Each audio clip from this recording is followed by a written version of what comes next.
ಏನು ಹಿರಿಯರು ಹೇಳಿದ್ದನ್ನ ನಾವು ಸರಿಯಾಗಿ ತಿಳ್ಕೊಂಡಿಲ್ಲ.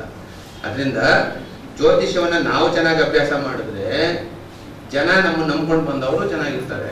ಅದು ಬಿಟ್ಬಿಟ್ಟು ನೀವು ಬರ್ತಿದ್ದಂಗೆ ನೀವು ಅವನಿಗೆ ಸಾಡೆ ಸಾತಿ ಇದೆ, ಇವನಿಗೆ ಇದಿದೆ ಇದಿದೆ ಅಂತ ಹೇಳ್ಕೊಳ್ಳೋದಕ್ಕೆ ಕಷ್ಟ ಆಗುತ್ತೆ. ಅದಕ್ಕೆ ಇವತ್ತು ಪರಿಹಾರ ಜ್ಯೋತಿಷ್ಯದಲ್ಲಿ ಈ ಪುಸ್ತಕವನ್ನು ತುಂಬ ಜನ ಓದಿದ್ದಾರೆ. ಯಾಕಂದರೆ ನನಗೆ ಕಾಲ್ಸ್ ಬಂದಿದೆ. ಕುಜದೋಷ ಬರೆದಾಗ ಕಾಲ್ಸ್ ಬರಲಿಲ್ಲ, ರಾಶಿ ದರ್ಶನ ಅರ್ಥಸಾಮುದ್ರಿಕ ಕಾಲ್ಸ್ ಬರಲಿಲ್ಲ. ಇದಕ್ಕೆ ಮತ್ತೆ ನಾಡಿ ಜ್ಯೋತಿಷಕ್ಕೆ ಒಳ್ಳೆಯ ಉತ್ತಮವಾದ ಪ್ರತಿಕ್ರಿಯೆಯನ್ನು ಕೊಟ್ಟಿದ್ದಾರೆ, ಜನರು ಓದಿದ್ದಾರೆ. ಇದನ್ನೇ ಪುಸ್ತಕದಲ್ಲಿರೋದನ್ನೆಲ್ಲ ಯಥಾವತ್ತಾಗಿ ಅಪ್ಲೈ ಮಾಡೋಕ್ಕಾಗಲ್ಲ ಅನ್ನೋದಕ್ಕೆ ಮತ್ತೊಂದು ಶ್ಲೋಕದೊಂದಿಗೆ ಈ ಒಂದು ಪರಿಹಾರ ಜ್ಯೋತಿಷ್ಯ ಕಾರ್ಯಕ್ರಮವನ್ನು ಕಂಟಿನ್ಯೂ ಮಾಡ್ತೀನಿ. ಏನಪ್ಪ ಅಂತಂದರೆ ಗರ್ಗ ವಚನದಲ್ಲಿ ದಿವಾ ಸೂರ್ಯೇ ನಿಶಾಚಂದ್ರಿಯೇ ಲಗ್ನಸ್ಯ ಏಕಾದಶ ಸ್ಥಾನ ಸ್ಥಿತೆ ಕೋಟಿ ದೋಷ ವಿನಶ್ಯಂತಿ ಗರ್ಗಸ್ಯ ವಚನಂ ತಥಾ ಅಂತ ಹೇಳುತ್ತೆ. ಕೇಳ್ಕೊಂಡ್ರ ಹೇಳಿ. ದಿವಾ ಸೂರ್ಯೇ ನಿಶಾಚಂದ್ರೇ ಲಗ್ನಸ್ಯ ಏಕಾದಶ ಸ್ಥಾನ ಸ್ಥಿತೆ ಕೋಟಿ ದೋಷ ವಿನಶ್ಯಂತಿ ಗರ್ಗಸ್ಯ ವಚನಂ ತಥಾ. ಯಾರು ಹಗಲಿನಲ್ಲಿ ಹುಟ್ಟಿ ಸೂರ್ಯ 11ರಲ್ಲಿರ್ತಾನೋ, ಯಾರು ರಾತ್ರಿಯಲ್ಲಿ ಹುಟ್ಟಿ ಚಂದ್ರ 11ರಲ್ಲಿರ್ತಾನೋ, ಇಂಥ ವ್ಯಕ್ತಿಗಳ ಕೋಟಿ ಕೋಟಿ ದೋಷಗಳು ಪರಿಹಾರ ಆಗುತ್ತೆ. ಗರ್ಗಸ್ಯ ವಚನಂ ತಥಾ. ಗರ್ಗಸ್ಯರು ಮಹರ್ಷಿಗಳು ಈ ರೀತಿ ಹೇಳಿದ್ದಾರೆ ಅಂತ ಹೇಳುತ್ತೆ. ಓಕೆ, ಈಗ 11ನೇ ಮನೆಯಲ್ಲಿ ಹುಟ್ಟಿರ್ತಕ್ಕಂಥ ಜನರು ಎಷ್ಟು ಕೋಟಿ ಜನ ಇಲ್ಲ? ಎಷ್ಟು ಕೋಟಿ ಜನ ಇಲ್ಲ? ಹಾಗಾದ್ರೆ ನಾವು ಥಿಂಕ್ ಮಾಡ್ಬೇಕಾಗಿರೋದು, ನೀವು ಈಗ ಏಕದಮ್ ಹೋಗ್ಬಿಟ್ಟು ಋಷಿಗಳು ಸರಿ ಇಲ್ಲ ಅಂತ ಹೇಳಕ್ಕಾಗಲ್ಲ. ಯಾಕಂದ್ರೆ ಋಷಿ ಸರ್ ಆಲ್ವೇಸ್ ರೈಟ್ ಅಲ್ವಾ? ಹಾಗಾದ್ರೆ ಈಗ ಶ್ಲೋಕಗಳು ಸರಿ ಇಲ್ವೋ, ಇಲ್ಲ ನಾವು ಅರ್ಥ ಮಾಡ್ಕೊಂಡ್ರೆ ಸರಿ ಇಲ್ವೋ ಯೋಚನೆ ಮಾಡ್ಬೇಕಾಗುತ್ತೆ. ಅಂದ್ರೆ ಇಲ್ಲ, ಇಲ್ಲಿ ಎರಡೇ ಆಗ್ಬೇಕಾಗಿರೋದು. ಅಂದ್ರೆ ಅವ್ರು ಏನ್ ಹೇಳಿದ್ರು, ಬೆಳಗ್ಗೆ ಹೊತ್ತು ಹುಟ್ಟಿದಾನೆ, 11ರಲ್ಲಿ ಸೂರ್ಯ ಇದ್ದಾನೆ, ಅವನಿಗೆ ಕೋಟಿ ದೋಷಗಳಿದ್ರು ವಿನಶ್ಯಂತೆ, ಒಡಬಿಡ್ಬೇಕದು ಯಾವುದು ಇರೋ ಕೂಡುದು, ಆದ್ರೂ ಅವ್ನು ಕಷ್ಟದಲ್ಲಿದ್ದಾನೆ. ಅದಕ್ಕೆ ನಾನೇನ್ ಹೇಳ್ತೆ ಅಂತಂದ್ರೆ, ಶ್ಲೋಕ ತಪ್ಪಲ್ಲ, ಶ್ಲೋಕ ಅರ್ಥ ಮಾಡ್ಕೊಂಡ್ರ ರೀತಿ ತಪ್ಪು.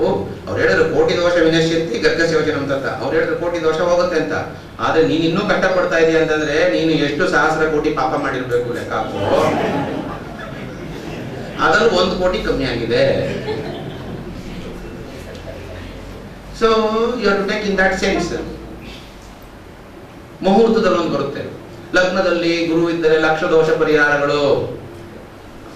ಓಕೆ, ಎಕ್ಸೆಪ್ಟ್ ಲಗ್ನದಲ್ಲಿ ಗುರು ಇಟ್ಟು ಮದುವೆ ಮಾಡ್ತಾರೆ, ಅದು ಸಂತಾನವೇ ಆಗೋದಿಲ್ಲ. ಲಕ್ಷ ದೋಷದಲ್ಲಿ ಅಟ್ಲೀಸ್ಟ್ 1 ವರ್ಷ ಪರಿಹಾರ ಆಗ್ಬೇಕಿತ್ತಲ್ವಾ? ಅವಾಗ ನೀವನು ಇಲ್ಲ ಅಂದ್ರೆ ಮುಹೂರ್ತದಲ್ಲಿ ಲಗ್ನ ಇಟ್ಟು ಗುರು ಇದ್ರು ಸಹಿತ, ಶುಕ್ರ ಇದ್ರು ಸಹಿತ, ಲಕ್ಷ ದೋಷಗಳು ಹೋದ್ರು ಸಹಿತ ಇನ್ನೂ ಕೋಟಿ ದೋಷಗಳಿದಾವೆ ನಿನ್ನಲ್ಲಿ. ಅಂದ್ರೆ ಎಷ್ಟು ಅಕ್ಯುಮುಲೇಟ್ ಮಾಡ್ಕೊಂಡ್ ಬಂದಿದ್ಯಾ ನೀನು. ಕರ್ಮ ಸಿದ್ಧಾಂತ ಹೇಳುತ್ತಿದ್ದನ್ನ. ಹಾಗೆ ನಾವು ಶ್ಲೋಕಗಳು ಯಾವತ್ತೂ ತಪ್ಪಾಗುದಿಲ್ಲ, ಋಷಿ ವಾಕ್ಯಗಳು ತಪ್ಪಾಗೋದಕ್ಕೆ ಸಾಧ್ಯ ಇಲ್ಲ. ಆದ್ರೆ ಇಲ್ಲಿ ಇರೋದು ಒಂದೇ ಒಂದು, ಋಷಿ ವಾಕ್ಯ ತಪ್ಪಾಗಿದ್ರೆ ಶಾಸ್ತ್ರ ಅಭ್ಯಾಸ ಮಾಡಿ ಪ್ರಯೋಜನ ಇಲ್ಲ. ಇನ್ನೊಂದು ಏನಪ್ಪ ಆಗಿದೆ ಅಂದ್ರೆ, ನನ್ನಲ್ಲೇ ಬೇಕಾದಷ್ಟು ಇದೆ.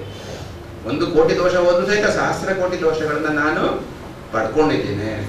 ಸೊ ಹಾಗಾಗಿ ದೋಷ ಪರಿಹಾರದಲ್ಲಿ ನಾವು ಕಣ್ಣು ಮುಚ್ಕೊಂಡು ಬ್ಲೈಂಡ್ ಫೂಲ್ ಆಡ್ತಾ ಇದ್ದೀವಿ. ಹಂಗಾಗಿ ಈಗ ಟಿವಿನಲ್ಲೆಲ್ಲ ಈ ತರ ರಾಮಾಯಣ ಆಗ್ತಾ ಇರೋದು. ಅದಕ್ಕೆ ದೋಷ ಪರಿಹಾರಗಳನ್ನ ಸೂಚಿಸಬೇಕಾದ್ರೆ ನೀವು ಗ್ರಹದ ಅವಸ್ಥೆ ನೋಡ್ತಿಲ್ಲ, ಗ್ರಹಕ್ಕೆ ಬಲ ನೋಡ್ತಾ ಇಲ್ಲ, ದೋಷ ಕೊಡೋ ದೋಷ ಸೂಚಿತ ಗ್ರಹದ ಅವಸ್ಥೆ ಏನು, ದೋಷ ಸೂಚಿತ ಗ್ರಹದ ಬಲಾಬಲಗಳೇನು, ದೋಷ ಸೂಚಿತ ಗ್ರಹದ ಕಾರಕತ್ವಗಳೇನು, ಯಾವ ಭಾಗಕ್ಕೆ ಅವನು ದೋಷ ಪೂರಿತನಾಗಿದ್ದಾನೆ, ಯಾರಾದ್ರೂ ಅನಲೈಸ್ ಮಾಡ್ತಾ ಇದ್ದೀವ? Including me till 6 months back ನಾ ಸ್ಟಡಿ ಮಾಡ್ತಾ ಇದ್ದೀನಿ.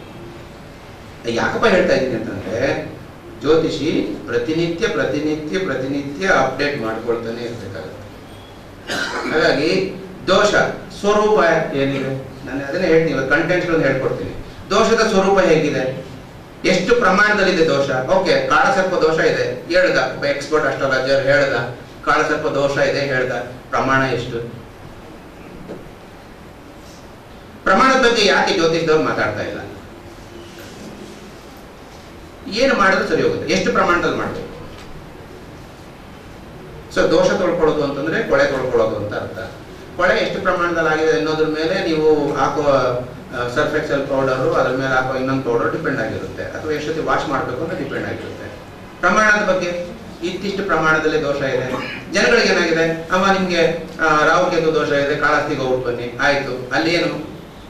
ಸೊ ಸಾಮೂಹಿಕ ಪರಿಹಾರದ ಬಗ್ಗೆ ನಾವು ಜನರಿಗೆ ತಿಳುವಳಿಕೆ ಕೊಡ್ತಾ ಇಲ್ಲ. ನಾನು ಹೇಳ್ಕೊಡ್ತಾ ಇದ್ದೀನಿ, ನಮ್ಮ ಕ್ಲೈಂಟ್ಸ್ಗಳಿಗೆ ಹೇಳ್ಕೊಡ್ತಾ ಇದ್ದೀನಿ, ನೀವು ಹೇಳ್ಕೊಡಿ, ಕ್ಲೈಂಟ್ಸ್ಗಳಿಗೆ ಹೇಳ್ಕೊಡಿ.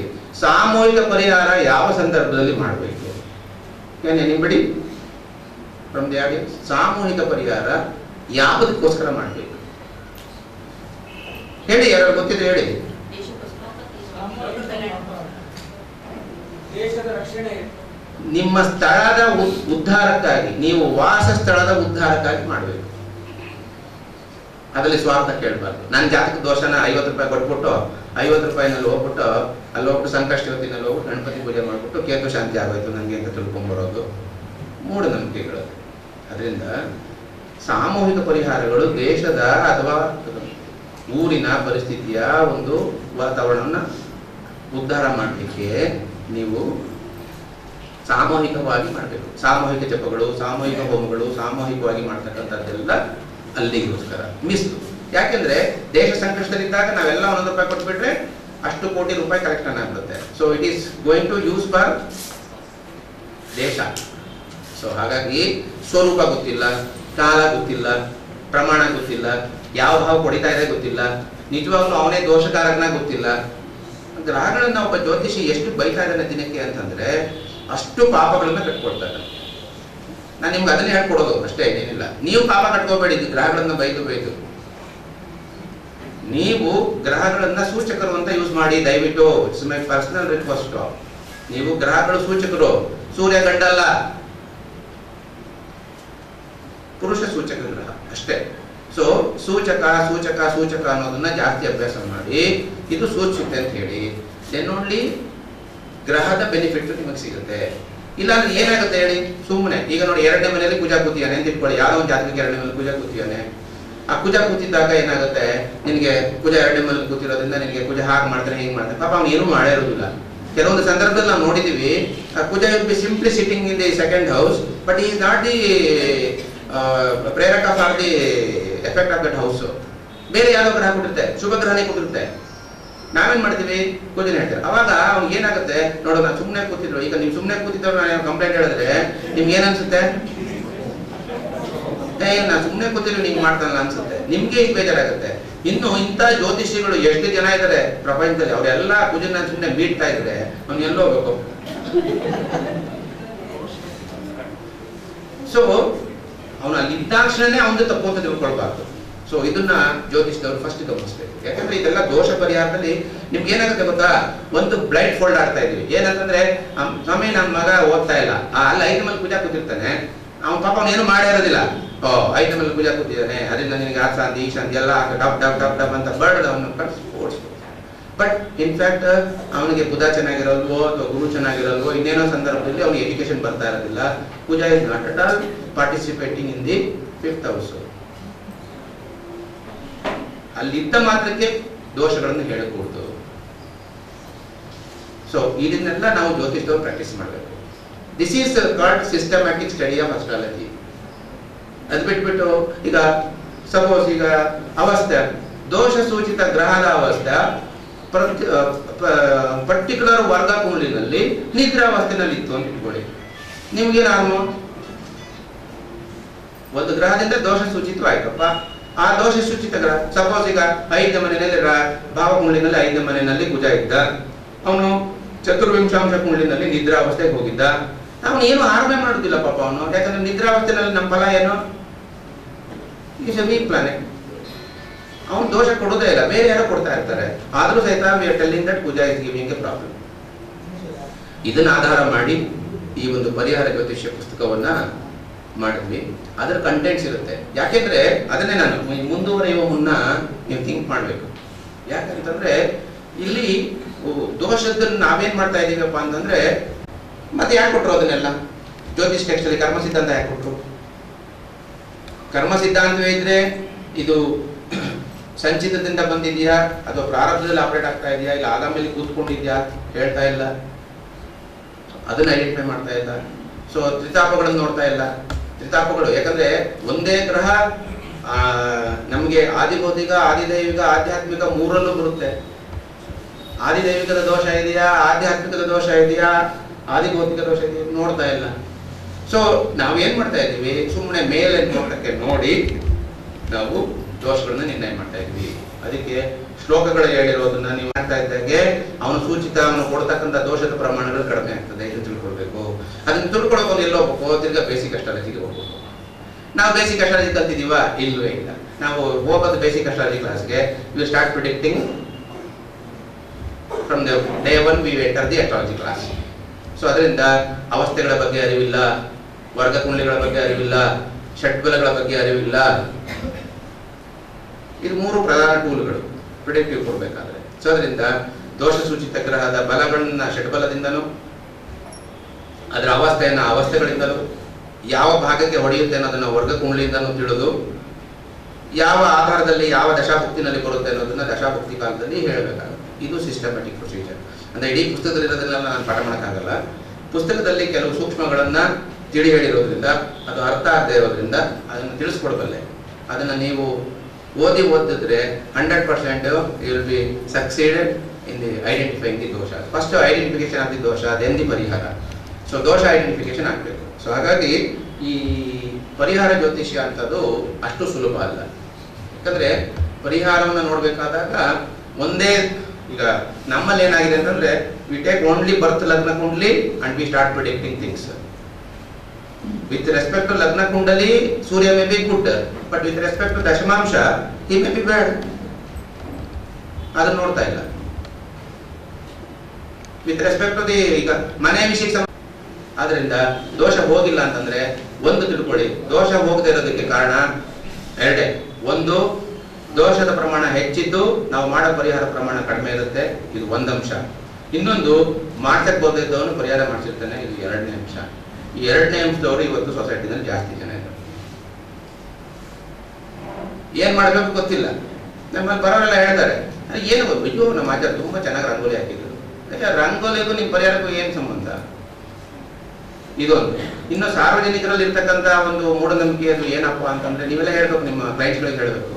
ಊರವರೆಲ್ಲ ಕರೀತಾರೆ, ದೋಷ ಮಾಡ್ಕೊಡ್ತಾ ಇದ್ವಿ, ದೋಷ ಪರಿಹಾರ ಇದೆ, ನಮ್ಮ ಲೋಮ ಇದೆ, ಬನ್ನಿ ಬನ್ನಿ ಬನ್ನಿ ಬನ್ನಿ ಅಂತ. ಒಂದು ದೋಷ ಹೋಗುತ್ತೆ, ಅವರಿಂದ ದೃಷ್ಟಿ ದೋಷ ಬಿಡುತ್ತೆ. ಅಯ್ಯಪ್ಪ ಇವ್ನು ದೋಷ ಪರಿಹಾರ ಆಗುತ್ತಂತಲ್ಲಪ್ಪ ಅಂತ 10 ಜನ ಕಣ್ಣು ಬಿಟ್ಬಿಡ್ತಾರೆ. ಇನ್ನು 11ನೇ ದೋಷ ಕ್ರಿಯೇಟ್ ಆಗುತ್ತೆ ನಿಮಗೆ. ನಾನು ಕೆಲವ್ರಿಗೆಲ್ಲ ಹೇಳ್ತಿರ್ತೀನಿ, ದೋಷ ಕಳ್ಕೊಳ್ಳೋದು ಅಂತಂದ್ರೆ ನೀವು ಪರ್ಸನಲ್ ಆಗಿ ಸ್ನಾನ ಮಾಡಿದಷ್ಟೇ ಪವಿತ್ರ, ನೀವು ಒಬ್ಬರೇ ಇರಬೇಕು. ಯಾರು ಸೇರಿಸ್ತೀವ? ಇದೇನು ಕುಂಭಮೇಳನ ಸ್ನಾನ ಮಾಡಕ್ಕೆ ಎಲ್ಲ ಒಟ್ಟಿಗೆ ಇಲ್ಲ. ಸೊ ಪರಿಹಾರ ಮಾಡ್ಕೊಳ್ಬೇಕಾದ್ರೆ ಓನ್ಲಿ ತಂದೆ ತಾಯಿ ಮತ್ತೆ ಜ್ಯೋತಿಷ ಪೂರಿತ ವ್ಯಕ್ತಿ ಇಷ್ಟು ಜನ ಇರ್ಬೇಕು. ಅದು ನಡೀತಾ ಇಲ್ಲ. ಊರವ್ರಿಗೆಲ್ಲ ಇನ್ವಿಟೇಷನ್. ಆಮೇಲೆ ನಮ್ಮಲ್ಲಿ ನನಗೆ ಯಾಕೆ ಐಡಿಯಾ ಬಂತು ಅಂತಂದ್ರೆ, ನಮ್ಗೊಬ್ರು ಬಂದಿದ್ರು. ಅವ್ರೇನಂತಂದ್ರೆ ಪಾನ್ ಕಾರ್ಡ್ ಅನ್ನ ತಂದ್ಬಿಟ್ಟು ಎಲ್ಲ ನೋಡಿ ಸರ್ ನಮ್ಮಲ್ಲಿ ಎಷ್ಟು ಜನ ಪರಿಹಾರ ಮಾಡಿ, ಅವರು ನನ್ನ ಮಗಳಿಗೆ ಮದುವೆ ಆಗ್ತಿಲ್ಲ ಸರ್ ತೋರ್ತಾರೆ. ನಾವು ಇದನ್ನೆಲ್ಲ ತೋರ್ತೀರ, DVD ಮಾಡ್ಕೊಂಡ್ ಬಂದಿಯ ಇಷ್ಟೆಲ್ಲ ಮಾಡಿದ್ವಿ ಪರಿಹಾರ ನೋಡಿ ಅಂತ. ಅದೇನು ನಾಗಮಂಡಲ ಬರೋದು ಅದಕ್ಕೊಂದು ಸುಧಾರಿಸಿ. See by writing only diagram parihara will not take place. Diagram ಬರೆಯೋದು, ಡಯಾಗ್ರಾಮ್ ಬರೀತು ಏನಾಗುತ್ತೆ, ಕುಂಡ್ಲಿ ಬರದ ತಕ್ಷಣ ಪ್ರಿಡಿಕ್ಷನ್ ಬಂದ್ಬಿಡುತ್ತಾ? ಸೊ ಅದಕ್ಕೆ ನೀವು ಮಾಡಬೇಕಾಗಿರೋದು ಏನಂತಂದ್ರೆ, you please think you are all very well wishers of the society. ನಾವೆಲ್ಲ well wishers of the society. Young astrologers ಇದ್ದೀರಾ, ಚೆನ್ನಾಗಿ ಕಲಿಬೇಕು ಅಂತ ಇದ್ದೀರಾ. ನೀವು ಮಾಡಬೇಕಾಗಿರೋದೇನು, ಸರ್ಟಿಫಿಕೇಟ್. ಇವತ್ತು ಹೇಳ್ಕೊಡ್ತೀನಿ, any university you complete your PhD and come, unless the divine wish you will never become a good astrologer. ಅದಕ್ಕೆ ಡಿವೈನ್ ವಿಷ್ ಅಂತ ಹೋಗ್ಬೇಕು. ಯಾವ ಯೂನಿವರ್ಸಿಟಿ ಸರ್ಟಿಫಿಕೇಟ್ ಕೊಡ್ತೇನೆ ನಾನು ಅಲ್ವಾ? ಗುಡ್ ಯೋಗ ಟೀಚರ್ಗೆ ಸರ್ಟಿಫಿಕೇಟ್ ಅವಶ್ಯಕತೆ ಇದೆಯಾ? ಗುಡ್ ಯೋಗ ಟೀಚರ್ಗೆ ಸರ್ಟಿಫಿಕೇಟ್ ಯಾವುದು? His body is certificate. Good yoga ಟೀಚರ್ಗೆ ಅವನ ಬಾಡಿನೇ ಸರ್ಟಿಫಿಕೇಟ್. ಅವ್ನು ಬೆಡ್ ಆಗುತ್ತೆ, ಎದ್ದೇಳುತ್ತೆ. ಹಿಸ್ ಬಾಡಿ ಹಿಂಗ್ ಇದ್ಬಿಟ್ಟು ನಾನು ಯೋಗಾಸನ ಟೀಚರ್ ಅಂದ್ಬಿಟ್ಟು ದೊಡ್ಡ ಸರ್ಟಿಫಿಕೇಟ್ ಹಾಕೊಂಡು ಒಂದು ಆಸನ ಮಾಡಕ್ ಬರಲಿಲ್ಲ ಅಂತಂದ್ರೆ ವಾಟ್ ಇಸ್ ದ ಯೂಸ್? ಗೊತ್ತಿತ್ತಲ್ಲ. ಸೊ ಒಂದು ರೆಕಗ್ನಿಷನ್ ಬೇಕು ಅನ್ನೋದಕ್ಕೋಸ್ಕರ ಒಂದು ಸರ್ಟಿಫಿಕೇಟ್ ಬೇಕು ಅಷ್ಟೇ, ನಥಿಂಗ್ ಎಲ್ಸ್. ಈ ವಿದ್ಯೆ ಮಾತ್ರ ನಿಮ್ಗೆ ಸರ್ಟಿಫಿಕೇಟ್ ಇಂದ ಬರುವಂತದ್ದು ಅಲ್ವೇ ಅಲ್ಲ. ನಾವು ಯಾಕೆ ಸಂಸ್ಕೃತ ಯೂನಿವರ್ಸಿಟಿ ಜೊತೆ ಟೈಪ್ ಮಾಡ್ಕೊಳ್ತಾ ಇದೀವಿ, ನಾವ್ಯಾಕೆ ಅಮೆರಿಕನ್ ಸಂಸ್ಕೃತಿ ಜೊತೆ ಟೈಪ್ ಮಾಡ್ಕೊಂಡಿದೀವಿ? To make a systematic study. ಈಗಿದೆಯಪ್ಪ ಅಂತ ಹೇಳೋದಕ್ಕೋಸ್ಕರ ಅಷ್ಟೇನೆ. ನೀವು ಅದನ್ನ ಪಾಸ್ ಮಾಡ್ಕೊಂಡ ತಕ್ಷಣ 100ಕ್ಕೆ 35 ತಗೊಂಡು ಎಲ್ಲರೂ ಪಾಸ್ ಮಾಡ್ತಾರೆ, ಎಲ್ಲ ಯೂನಿವರ್ಸಿಟಿಲೂ ಪಾಸ್ ಮಾಡ್ತಾರೆ. 100ಕ್ಕೆ 35 ತಗೊಂಡ್ರೆ ಆಯ್ತು. ಸೊ ಪಾಸ್ ಆಗ್ತಾರೆ. ಸೊ ಅವಾಗ ಏನಾಗುತ್ತೆ, ಮತ್ತೆ ಆಗಿರುತ್ತೆ ಜಾಸ್ತಿ ಆಗುತ್ತೆ. ಯಾಕಂದ್ರೆ ಇಷ್ಟು ದಿನ ಏನೂ ಇರಲಿಲ್ಲ ಹೇಳ್ಕೊಳ್ಳೋದಕ್ಕೆ, ಇವಾಗ ಒಂದು ಯೂನಿವರ್ಸಿಟಿ ಒಂದು ಸರ್ಟಿಫಿಕೇಟ್ ಬರುತ್ತೆ. ಓ ಐ ಹ್ಯಾವ್ ಕಂಪ್ಲೀಟೆಡ್. ನಮ್ಮ ಸ್ಟೂಡೆಂಟು ನಾನು ಕೊಟ್ಟಿದ್ದು ಮೊದಲನೇ ವರ್ಷದ ಸರ್ಟಿಫಿಕೇಟ್ನ ನನ್ನ ಬೆನ್ನಿಂದ ಹಾಕೊಂಡ್ಬಿಟ್ಟು ಕೂತ್ಕೊಂಡು ಬಿಸ್ನೆಸ್ ಮಾಡ್ತಿದ್ದು ನೋಡ್ಬಿಟ್ಟು ನನಗೆ ನಾಚಿಕೆ ಹಾಕ್ಬಿಟ್ಟು from that day onwards I stop giving certificate from my institute. ಆ ಟೈಮಲ್ಲಿ ಪೀಕಲ್ಲಿ ನಮ್ಮ ಸಂಸ್ಥೆನಲ್ಲಿ more than 250+ students were study. We are doing in 4 batches. ಯಾವಾಗ ನಾನು ಕೊಡೋದಿಲ್ಲ ಅಂತ ಡಿಕ್ಲೇರ್ ಮಾಡಿದೆ, ಮೋರ್ ದೆನ್ 50% ಡ್ರಾಪ್ ಔಟ್ ಆಗುತ್ತೆ ಸ್ಟೂಡೆಂಟ್ಸು. ಸೊ ಹಾಗೆ don't go to any institute for certificate.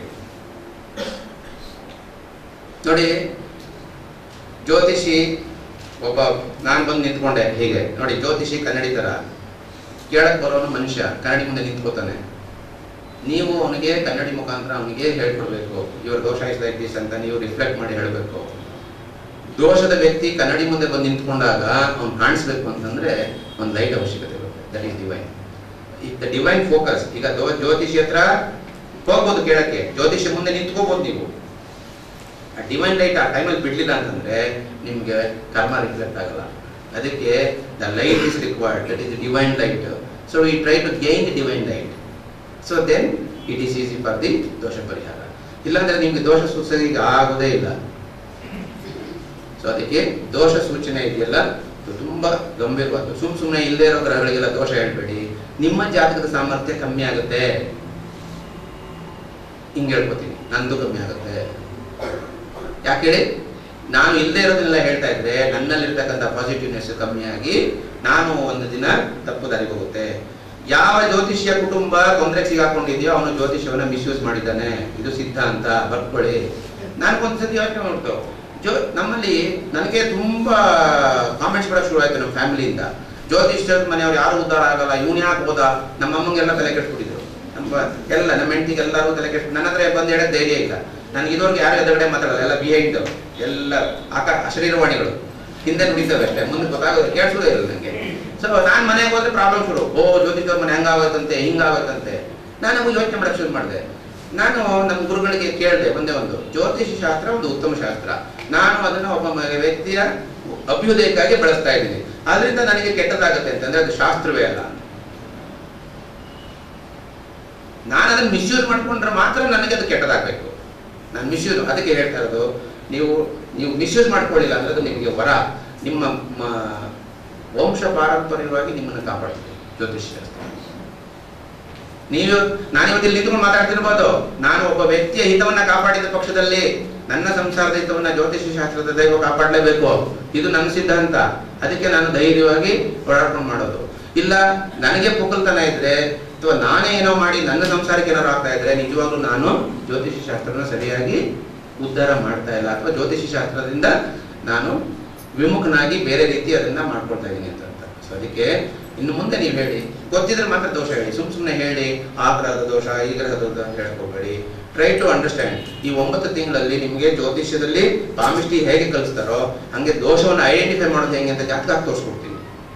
ಒಂದು ಗ್ರಹ ತಗೊಂಡು ಈ ಗ್ರಹ ಇದ್ದಿದ್ದಾಗ ಆ ಗ್ರಹದ ಅವಸ್ಥೆ, ಅದಕ್ಕೆ ಈ ಕಂಟೆಂಟ್ಸ್ ಗಳನ್ನ ಹೇಳ್ಕೊಡ್ತೀನಿ ಇವತ್ತು. ಸೊ ಫಸ್ಟ್ ಚಾಪ್ಟರ್ ನಲ್ಲಿ ಏನಾಗುತ್ತೆ, ದೋಷದ ವಿವಿಧ ರೂಪಗಳು, ಟೈಪ್ಸ್ ಆಫ್ ದೋಷಸ್ ಬೇಕಲ್ವಾ, ಹೇಗಿದೆ ಅಂತಾನೆ ಗೊತ್ತಿಲ್ಲ. ಸೊ ಅದರಿಂದ ಈ ತ್ರಿತಾಪಗಳು ಮತ್ತೆ ಇದನ್ನೆಲ್ಲ ನೋಡ್ಕೊಳ್ಬೇಕು, ಯಾವುಗಳಿಂದ ದೋಷ ಬರುತ್ತೆ ನೋಡಿ. ಇದು ತ್ರಿತಾಪಗಳಿದೆ, ತ್ರಿತಾಪಗಳು ಗೊತ್ತಲ್ಗುತ್ತೆ. ರಾಶಿಯು ಸಹಿತ ದೋಷಗಳನ್ನು ಸೂಚಿಸುತ್ತೆ. ಯಾವ ರೀತಿ ಸೂಚಿಸುತ್ತೆ? ರಾಶಿಗಳಲ್ಲಿ ಪಂಚಭೂತಗಳಿದ್ದಾವೆ. ಸೊ ವಾಯುವಿಗೆ ಸಂಬಂಧಪಟ್ಟ ದೋಷವ, ಅಗ್ನಿಗೆ ಸಂಬಂಧಪಟ್ಟ ದೋಷವ, ಜಲಕ್ಕೆ ಸಂಬಂಧಪಟ್ಟ ದೋಷವ, ಇದು ಹೇಳ್ಕೊಡುತ್ತೆ. ರಾಶಿಗಳಿಂದ ದೋಷಗಳು ಬರುತ್ತೆ. ನಕ್ಷತ್ರಗಳಿಂದ ದೋಷಗಳನ್ನು ಹೇಳ್ಕೊಡುತ್ತೆ. ನಕ್ಷತ್ರಗಳಿಂದ ಪ್ರಮಾಣ ಹೇಳ್ಬೋದು. ಉಗ್ರ ನಕ್ಷತ್ರಗಳು, ಕ್ಷಿಪ್ರ ನಕ್ಷತ್ರಗಳು, ಲಘು ನಕ್ಷತ್ರಗಳು, ಮೃದು ನಕ್ಷತ್ರಗಳು ಅಂತ ಇದೆ. ಸೊ ಇವತ್ತು ದೋಷ ಸೂಚಿತ ಗ್ರಹ ಮೃದು ನಕ್ಷತ್ರದಲ್ಲಿ ಕೂತಿದ್ರೆ ಸಿಂಪಲ್, ಬೇಗ ರೆಮಿಡಿ ಸ್ಟಾರ್ಟ್ ಆಗುತ್ತೆ. ಉಗ್ರ ನಕ್ಷತ್ರದಲ್ಲಿ ಕೂತಿದ್ರೆ ಅತಿ ಹೆಚ್ಚಾಗಿರುತ್ತೆ. ಇದನ್ನ ತಿಳಿದು ಹೇಳಿದ್ರೆ ಆಯ್ತಲ್ವಾ. ಸೊ ಅವಾಗ ಈಗ ಕಾಳಸರ್ಪ ದೋಷನೇ ಮಾಡಿಸ್ಬೇಕು ಅಂದ್ರೆ ಉಗ್ರ ನಕ್ಷತ್ರ ಇದ್ರೆ ಕ್ರಮೇಣ ಮಾಡಿಸ್ಬೇಕು. Over a period of time, ಒಂದ್ಸತಿ after 40 days another time, after 40 days another time, ಈ ತರ ಸೆಟ್ ಆಫ್ ಪರಿಹಾರ ಮಾಡಿಸ್ಬೇಕಾಗತ್ತೆ. ಅದನ್ನ ಹೇಳ್ಕೊಡ್ಬೇಕು. ಅದು ನಾವು ಹೇಳಲ್ಲ. ಹಾಗೆ ಗ್ರಹಗಳಿಂದ ಏನು ಗ್ರಹ ಸೂಚಿಸುತ್ತೆ ದೋಷಗಳನ್ನ, ಯಾವ ಗ್ರಹ ಸೂಚಿಸುತ್ತೆ. ಹಾಗೆ ವಸ್ತು ಅಥವಾ ಶಕ್ತಿ ದೋಷವ ನೋಡಿ, ಇದು ತುಂಬಾ ಇಂಪಾರ್ಟೆಂಟ್. ಇದು ಪುಸ್ತಕ ನಿಮ್ಗೆ ಗೊತ್ತಾಗುತ್ತೆ. ವಸ್ತು ಸೂಚಿತ ದೋಷವಾದ್ರೆ ಅದು ಲೌಕಿಕವಾಗಿರುತ್ತೆ. ಶಕ್ತಿ ದೋಷದಲ್ಲಿ ಏನೇನು ಬರುತ್ತೆ ಹೇಳಿ ನೋಡೋಣ. ವಸ್ತು ರೂಪದಲ್ಲಿ ಏನ್ ಬರುತ್ತೋ ಒಂದು ದೋಷ ಬಂದ್ರೆ, ಶಕ್ತಿ ರೂಪದಲ್ಲಿ ದೋಷಗಳು ಅಂತಂದ್ರೆ ಈ ಮಾನಸಿಕವಾಗಿ ಕರ್ಸ್ ಎಲ್ಲ ಬರುತ್ತೆ ನೋಡಿ. ಇದು ಶಕ್ತಿ ಪವರ್ಫುಲ್. ಒಬ್ಬನಿಗೆ ಒಬ್ಬ ಶಾಪ ಕೊಡ್ತಾನೆ ನೋಡಿ. ಈ ಶಾಪ ದೋಷಗಳೆಲ್ಲ ಶಕ್ತಿಯಿಂದ ಬರ್ತಕ್ಕಂಥ ಅಲ್ಲ, ಪ್ರೇತನೆ ಅಲ್ಲ. ಈಗ ಗುರು ಶಾಪ ಹಾಕಿರ್ಬೋದು, ಸ್ತ್ರೀ ಶಾಪ ಆಗಿರ್ಬೋದು. ಈ ಶಾಪಗಳೆಲ್ಲ ಏನಾಗುತ್ತೆ ಅಂದ್ರೆ ಒಬ್ಬ ಶಕ್ತಿ ಪೂರ್ವಕವಾಗಿ ಮಾಡಿರ್ತಾನೆ. ಅದು ವಸ್ತು ಇರುವುದಿಲ್ಲ ಅದರಲ್ಲಿ, ಶಕ್ತಿ. ಅವನಲ್ಲಿ ಏನೋ ಒಂದು, ಈಗ ನೀವು 100 ಜನಕ್ಕೆ ನ್ಯಾಯ ಮಾಡಿರ್ತೀರಾ, 99 ಜನಕ್ಕೆ ಏನು ಪ್ರಾಬ್ಲಮ್ ಆಗಲ್ಲ ನಿಮ್ಗೆ. 100 ಮಾಡಕ್ ಹೋಗ್ತೀರಾ, ಅವ್ನು ಸತ್ಯವಂತನಾಗಿರ್ತಾನೆ, ಅವ್ನು ಖರ್ಚು ಮಾಡ್ಬಿಡ್ತಾನೆ. ಸೊ ಆ 99 ಮಾಡಿದ್ದು ಏನು ಆಗದೆ ಇರೋದು ನನಗೆ. ಇದನ್ನು ಸಹಿತ ನನ್ನ ಗುರುಗಳು ಹೇಳ್ಕೊಟ್ರು. ಒಂದ್ಸತಿ ಏನಾಯ್ತು ಅಂತಂದ್ರೆ,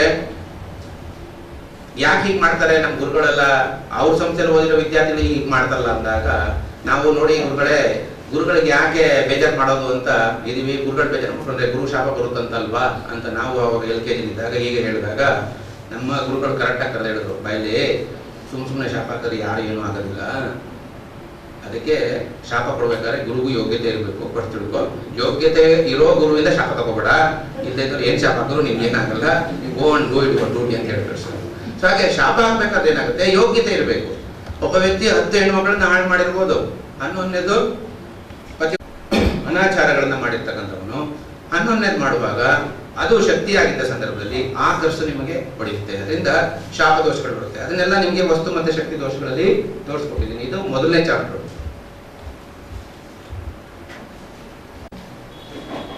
ಈಗ ಒಬ್ಬ ವ್ಯಕ್ತಿ ಶಾಪನೇ ಕೊಟ್ಟಿದ್ದ ಅಂತ ಇಟ್ಕೊಳ್ಳಿ.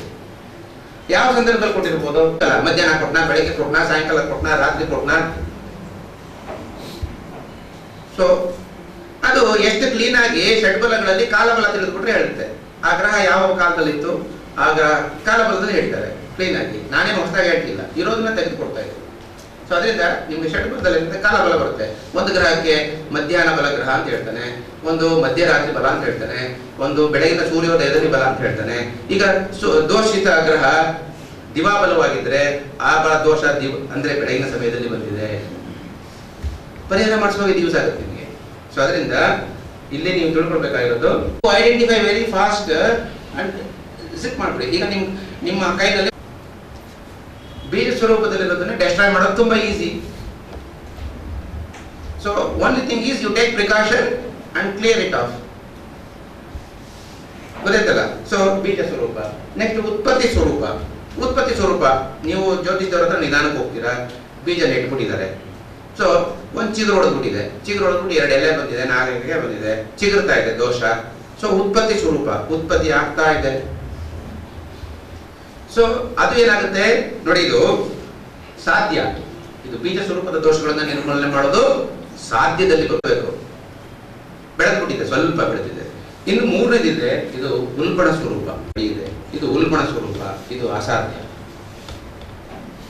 ಸೊ ನೀವು ಜ್ಯೋತಿಷ್ಯದಲ್ಲಿ ನೀವು ಗ್ರಹಗಳನ್ನ ಕೊಡಬೇಕಾದ್ರೆ ಬೀಜ ಸ್ವರೂಪದಲ್ಲಿ ಇರತಕ್ಕಂಥ ದೋಷಗಳು ಯಾವುದು, ಉತ್ಪತ್ತಿ ಸ್ವರೂಪದಲ್ಲಿ ಇರತಕ್ಕಂಥ ದೋಷಗಳು ಯಾವುದು, ಉಲ್ಬಣ ಸ್ವರೂಪದಲ್ಲಿ ಇರತಕ್ಕಂಥ ದೋಷಗಳು ಯಾವುದು ಕಂಡುಹಿಡಿಯಬೇಕು. ಇದನ್ನ 2ನೇ ಚಾಪ್ಟರ್ ಅಲ್ಲಿ ನೋಡಿದ್ವಿ, ಇದನ್ನ ಅನಲೈಸ್ ಮಾಡಿದೀವಿ.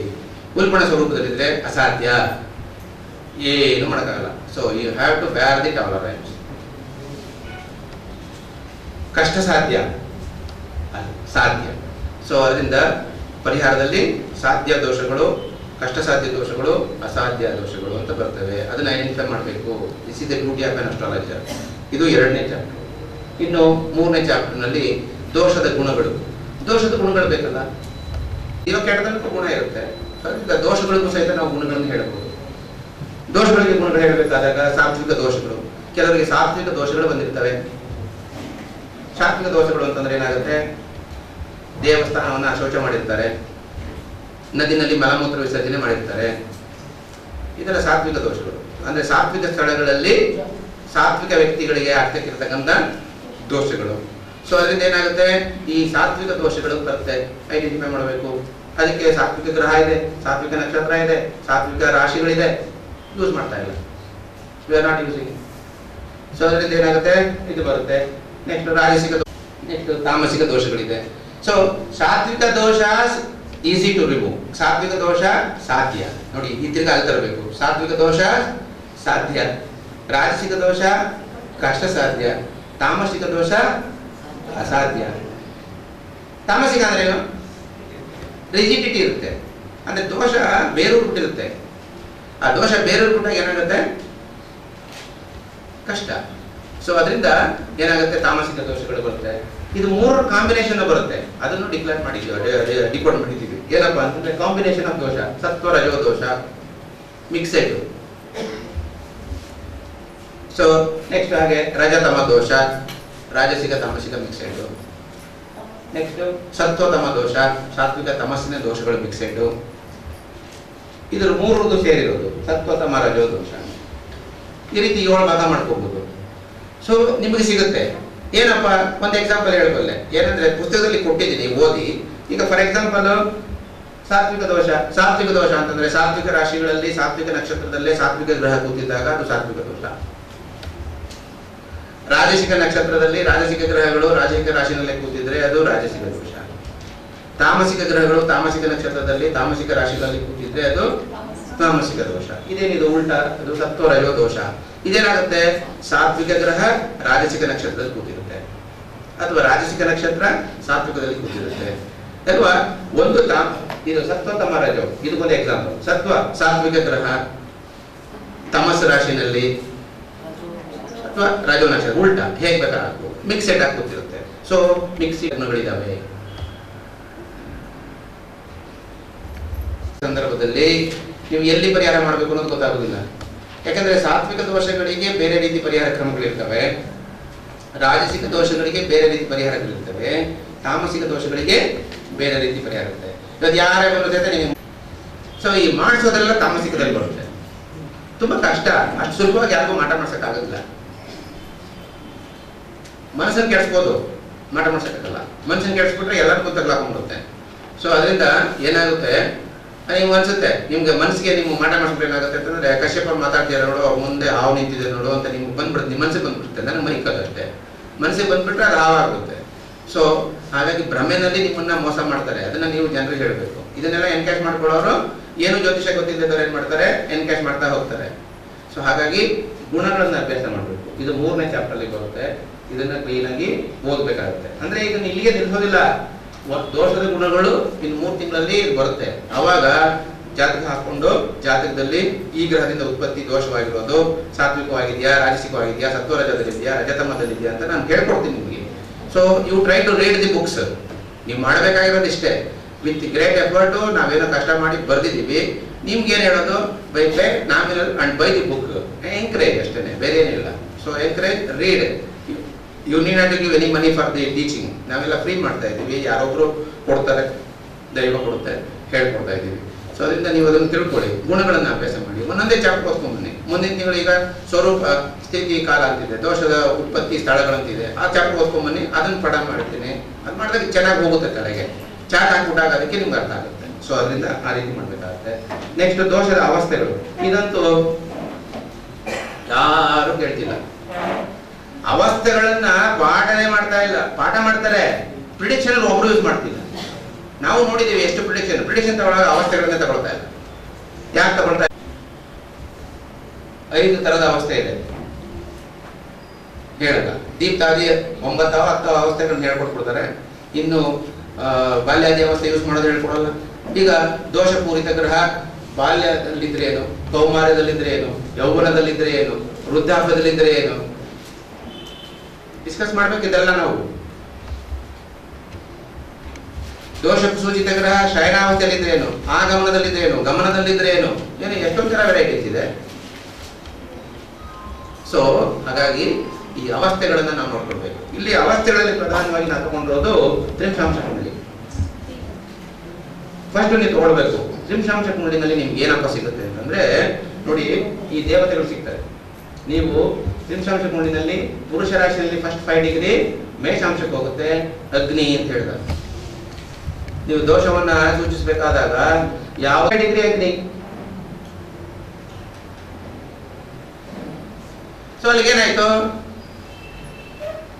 ಯಾವುದೋ ಒಂದು ಗ್ರಹ ಅಗ್ನಿ ಅಂಶಕ್ಕೆ ಹೋದಾಗ ಅದನ್ನ ಪರಿಹಾರ ಮಾಡ್ಬೇಕಾದ್ರೆ ಅಗ್ನಿ ಮಂತ್ರಗಳ ಮುಖಾಂತರ ಅದಕ್ಕೆ ಪ್ರಯೋಗಗಳನ್ನು ಮಾಡಬೇಕು. ವೇದಗಳಲ್ಲಿ ಏನ್ ಬರುತ್ತೆ?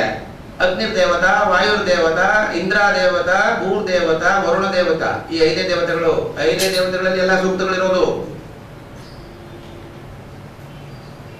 ಅಗ್ನಿರ್ದೇವತಾ ಮಂತ್ರಗಳನ್ನು ಉಪಯೋಗಿಸಿ ಯಾವ ಮಂತ್ರಗಳಿಗೆ ಋಗ್ವೇದದಲ್ಲಿ ಅಗ್ನಿ ಅಧಿಪತಿ ಆಗಿದ್ದಾನೋ ಅಲ್ಲಿ ಅಗ್ನಿ ಸೂಕ್ತಗಳನ್ನ ತಕೊಂಡು, ಅಗ್ನಿ ಮಂತ್ರಗಳನ್ನು ತಕೊಂಡು ಆ ಅಗ್ನಿ ಮಂತ್ರಗಳ ಮುಖಾಂತರ ಅವನಿಗೆ ಪರಿಹಾರ ಮಾಡಿಸ್ಬೇಕು. ಈಗ ಮಾಡ್ತಾ ಇಲ್ಲ. ನಾವೇನ್ ಮಾಡ್ತೀವಿ? ನಮ್ಮನೆ ದೇವರು ವೆಂಕಟೇಶ್ವರ, ನಂಜುಂಡೇಶ್ವರ, ಅವನಿಗೆ ಅಭಿಷೇಕ ಮಾಡಿಸ್ತೀವಿ. ನಾವು ಅಭಿಷೇಕ ಮಾಡಿಸ್ತಾನೆ ಇರ್ತಾನೆ, ಅವನಿಗಲ್ಲಿ ಅಗ್ನಿ ಬೇಕು, ನೀವು ನೀರು ಸುರಿತಾ ಇರ್ತಾನೆ, ಪ್ರಯೋಜನ. ಸೊ ಹಾಗೆ ನೆಕ್ಸ್ಟ್ 10 ಡಿಗ್ರಿ ವರೆಗೆ ನೆಕ್ಸ್ಟ್ ಕುಂಭ. ನಾವು ಆಗ ಹೋಮ ಮಾಡ್ತಿರ್ತೀವಿ.